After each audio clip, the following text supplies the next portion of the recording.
Yan, sa video ito meron tayong multimeter.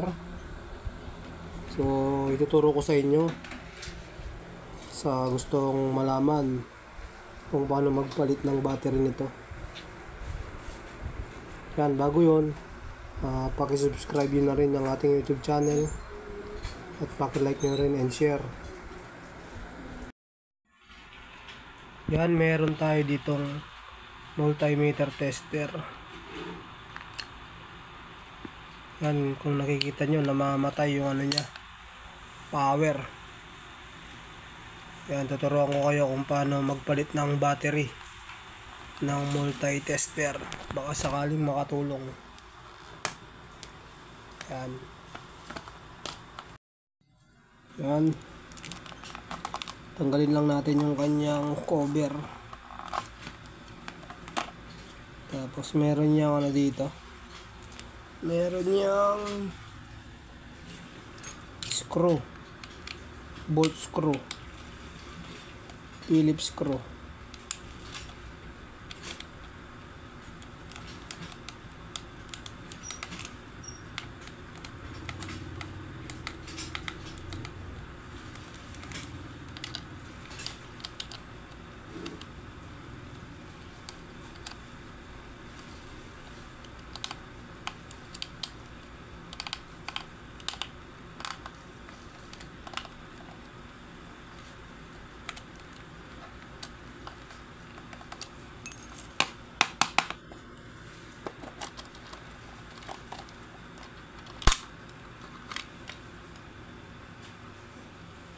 Yun, nabaklas na natin yung kanyang cover, yung kanyang battery. So tandaan nyo lang yung kanyang positive at negative. Positive banda sa may taas sa tapat ng red wire. Yan, tanggalin lang natin to. Yun. Yan, ganun lang kadali. Yan, bali ito yung nabili nating battery. Ever ready. So, testingin natin.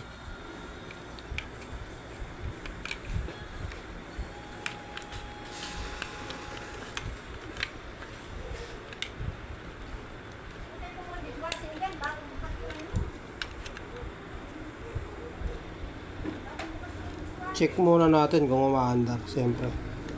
Bago natin ilagay, check muna natin kung umaandar. Yun, umaandar na.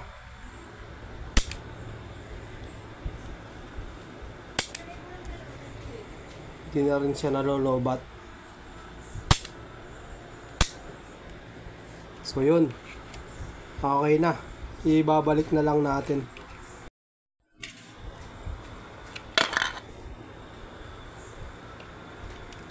Yan, pag okay na, pwede na natin ibalik.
Yun.